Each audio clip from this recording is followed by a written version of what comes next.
156 ஐ 3 ஆண்டு கொடுத்தாச்சு. ஆர் தெரியாது, ஆறு ஃபார்முலா தெரியும். இன்ட்ரெஸ்ட்டு 156 × 100 ஆறு ஃபார்முலா.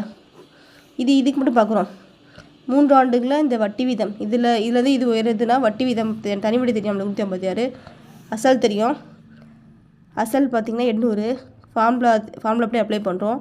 அசல் இயர் வந்து n PNR/100 இருக்குல்ல, அதுபடி ஆர் வந்து ஆர் வந்து கண்டுபிடிக்கிறோம். இதுக்கு வந்து ஆர் கண்டுபிடிக்கிறோம். இதுக்கு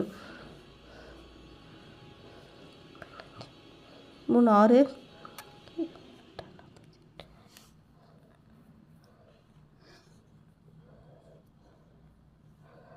6.5 வரும்.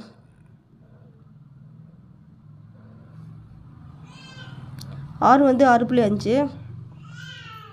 இப்போ வந்து வட்டி வீதமானது 4% 4% உயர்ந்தால் ரூபாய் 800 ஆனது 3 ஆண்டுகளில் வரும் தொகை. இப்போ 4% உயருங்கிறாங்க. உயரும் போது ரெண்டுத்தையும் கூட்டணும். இப்போ பழசையும் புதுசும் சேர்க்கணும். உயர்ந்தால் பழசோட 4 இது உயருதுங்கிறாங்க. உயரும்போது 6.5 + 4 புதிய வட்டி வீதம் தான். புதிய வட்டி வீதம் இது உயரும்போது 10.5 வருது.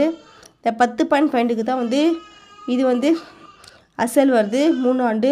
இப்போ வட்டி வீதம் என்னன்னு வட்டி வீதம் கேட்கல, மாறும் தொகை கேட்குறாங்க. மாறும் தொகை என்னென்ன வருது? A + I. ஏ தான் நம்மளுக்கு தேவை. தொகை கேட்டுருக்காங்க. ஏன்னா இது வந்து இதான் தொகை கேட்டுருக்காங்க. இப்போ ஃபஸ்ட்டு வந்து இன்ட்ரெஸ்ட் கேட்கணும், இன்ட்ரெஸ்ட் பார்க்கணும். இதுக்கு வந்து இன்ட்ரெஸ்ட் பார்க்கணும். இதுக்கு இன்ட்ரெஸ்ட் பார்க்கும்போது என்ன வரும்? 8 வந்து அசல், n வந்து என்ன வரும்? 3. புதிய வட்டி வீதம் இதான் போடணும். இந்த 4 போடக்கூடாது. புதிய வட்டி வீதம் 10.5 இதை தான் போடணும். போட்டு × 100 இதுக்கு பார்க்குறோம். இப்போ என்ன வரும்னா இது வந்து இது பண்ணிங்கன்னா 252 ரூபா வரும். வட்டி வந்து 252.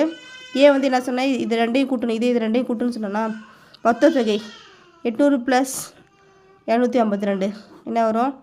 1052. தொகை